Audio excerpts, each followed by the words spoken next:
Hello, everyone. I'm Kaushal, founder of envoPAP and today's host at envoCAST. Today, we have a very interesting individual, Laure, who is a social media influencer across zero waste lifestyle and also a yoga practitioner, and someone who has been doing pranayam and meditation, but as well as an Ayurvedic massage therapist. I've been looking at her Instagram and it's quite colorful, number one. And number two, very, very inspiring. I hope I can get inspired by her posts and the inspiration she's pushing out for us to have a zero lifestyle. So, Laure, welcome to envoCast. Thank you for joining us. Maybe to kick off, we would love to know who you are, where you're from, and what you exactly do. Sure. So I was born in Belgium and I was raised in the south of France. And it's been 7 years that I live between India and France. When I stay in India, I live in Oroville, which is an international township in the south of India, in Tamil Nadu. And so I've been working for quite some years now, so 7 years probably, in the sustainable world. I have worked for a waste management projects, and also for like reusable alternatives like reusable masks, reusable period products, reusable baby nappies, etc. Always in communications because that's what I'm skilled in. And actually, I shifted to a zero waste lifestyle 7 years ago after visiting India, because I saw that the difference between India and the West is that in India, waste is visible, and in the West, waste is not visible. That's also why it took me 28 years to ask myself questions about waste and where the waste goes, what's the future of waste, what's the impact of waste on me, my body, etc. And that's how I slowly shifted to a zero waste lifestyle, which seems to me the best answer to pollution, plastic pollution, essentially. And so I started to give talks about zero waste. And meanwhile, I also got trained in yoga and Ayurvedic massage. And I think that's about it. No, that's amazing.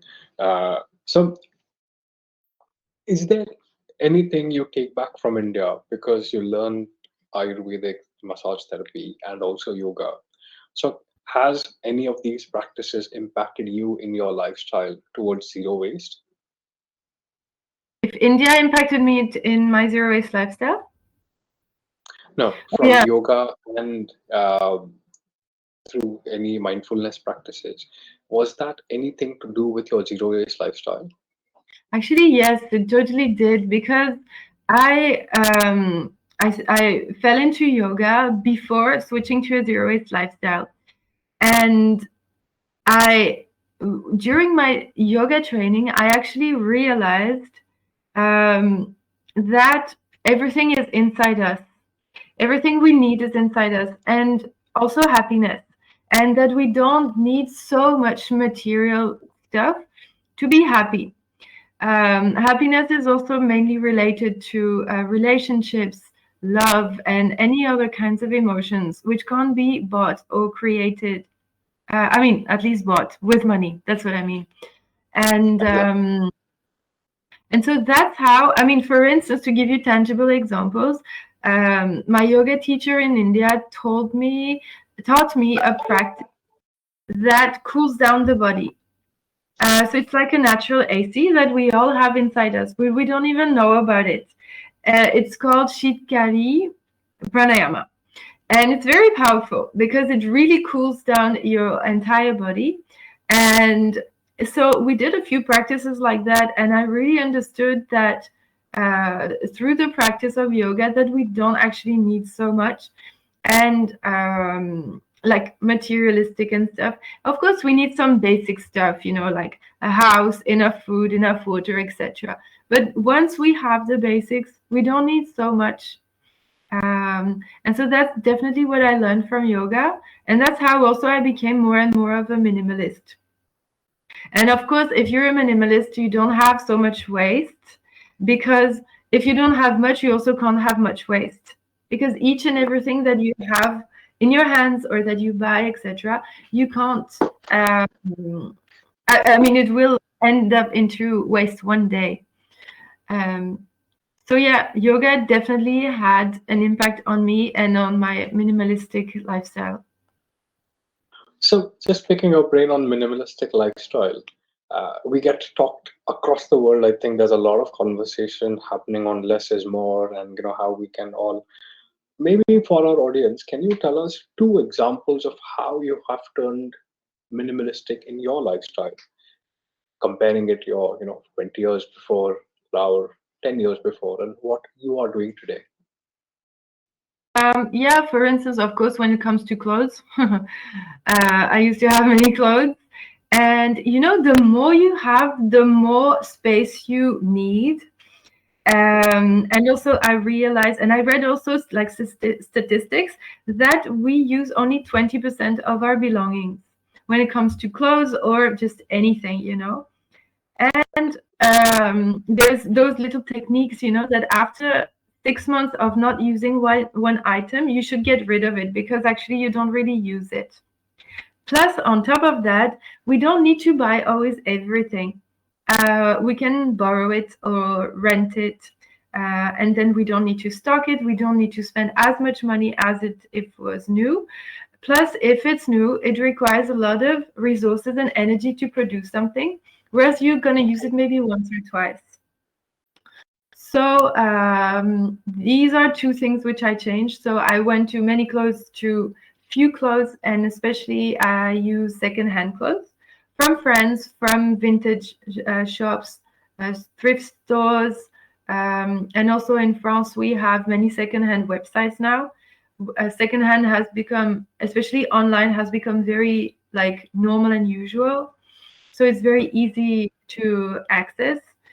So for instance, you can buy very easily on a website an app which is called Vinted, and a lot of people just use it and sell stuff there. So that's one thing. And second thing is, yeah, just in general, I started to get secondhand, just regular stuff, not only clothes, because it's cheaper, because it uses less natural resources, so it's less. It's more ecological, like eco-friendly. And yeah, these are the two things I would say.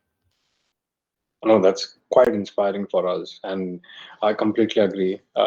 If I have to make a list of all the clothes I have in my cupboard over a year, and if I really count how many I'm using, it might not really exceed 20%. And you're completely right.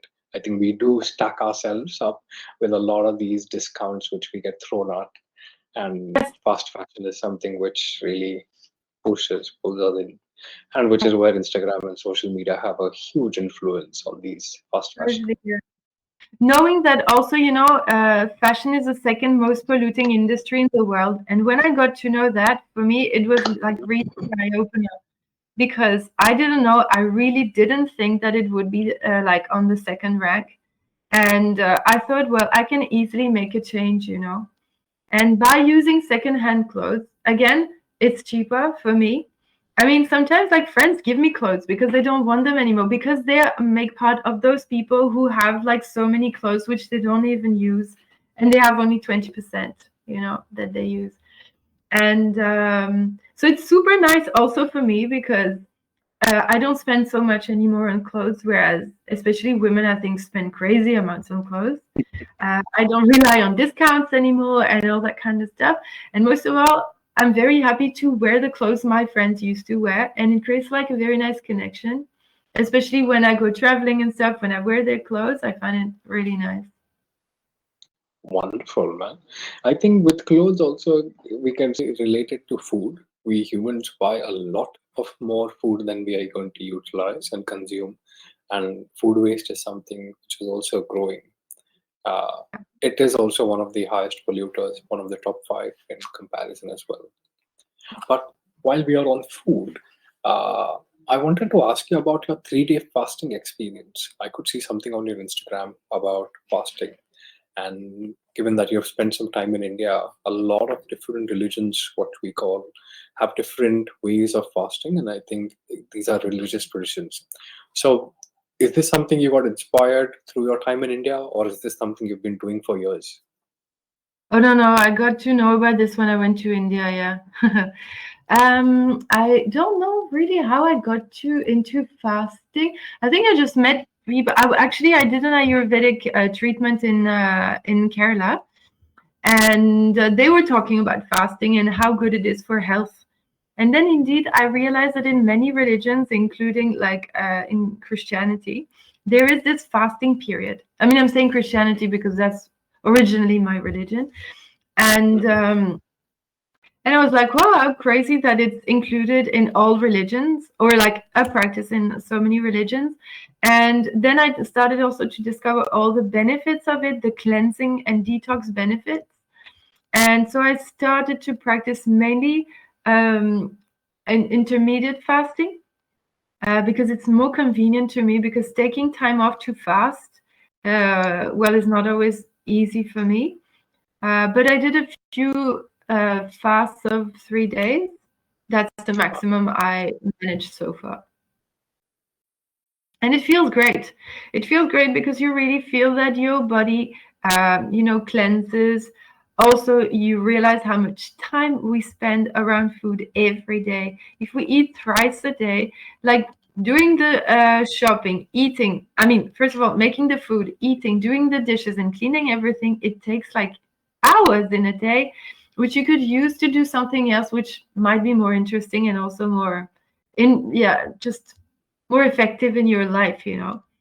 So, and it makes you also understand how addicted we are to food because we eat thrice a day. It's more of a reflex than a need, I think. Mhm. I believe we need twice a day is more than enough. Once a day might be just not enough, but twice a day, I think it's really enough. And I realized, I mean, I got to know that, if you fast, you cleanse your system by itself. And that also pushed me even more into minimalism, actually. Because, especially in Paris, all these restaurants, cafes, and stuff, they have all those detox meals and juice in it. I don't know what, which is always convincing, for consuming. Whereas actually, it aligns with the yogic philosophy that says that everything's inside you, and your best detoxing system is just not eating. So that was a very powerful learning for me. Wow. And is that why you got interested into gardening?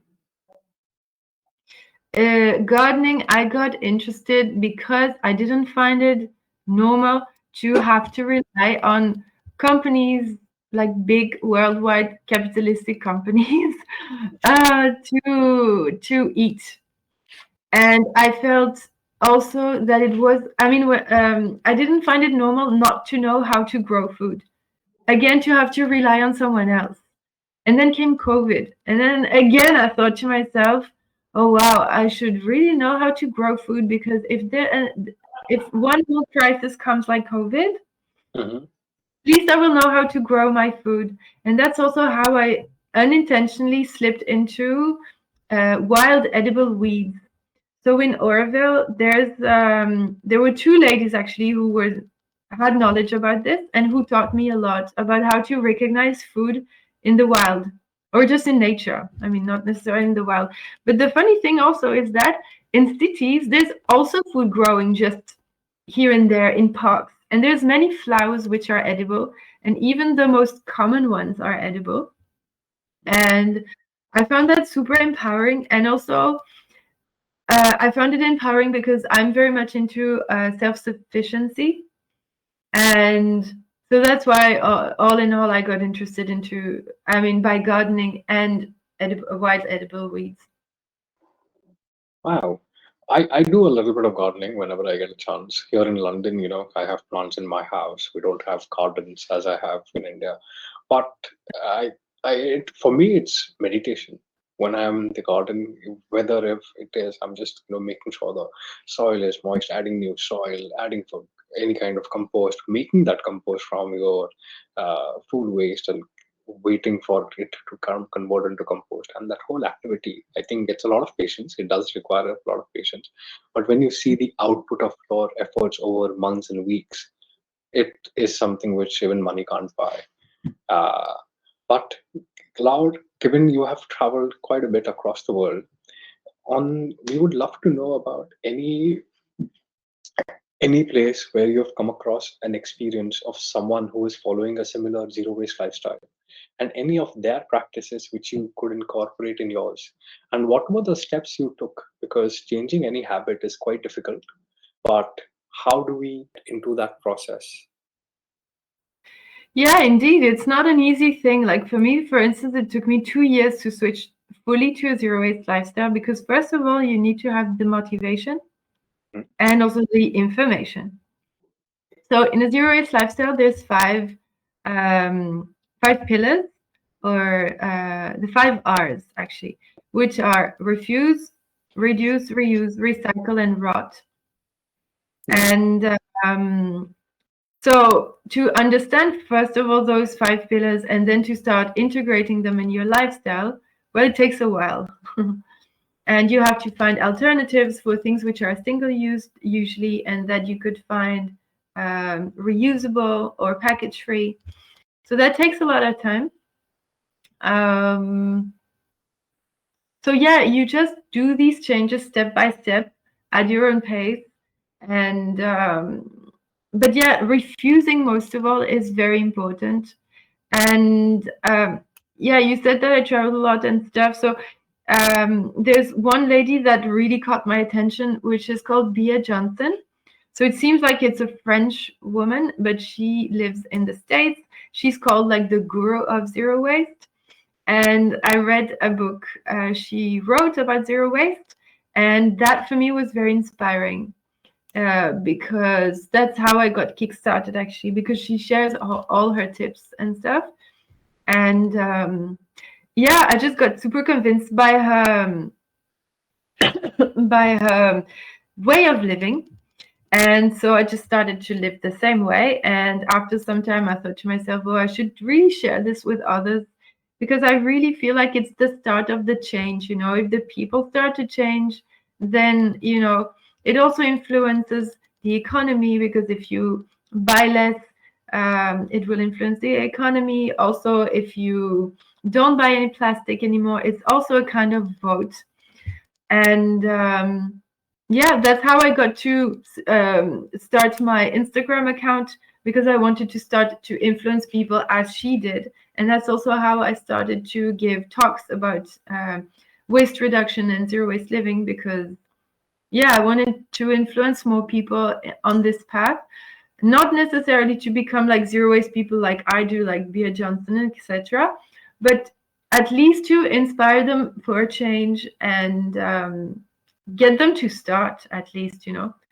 Because I don't know, someone quoted that it's better to have many imperfect zero waste people rather than a few perfect zero waste people.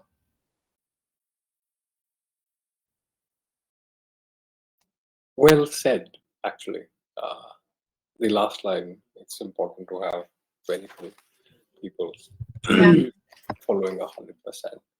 No, Laure, it was wonderful to host you here at envoCAST. I think we've got to learn a lot about yoga, your travels, gardening, zero waste lifestyle, and a lot of other things.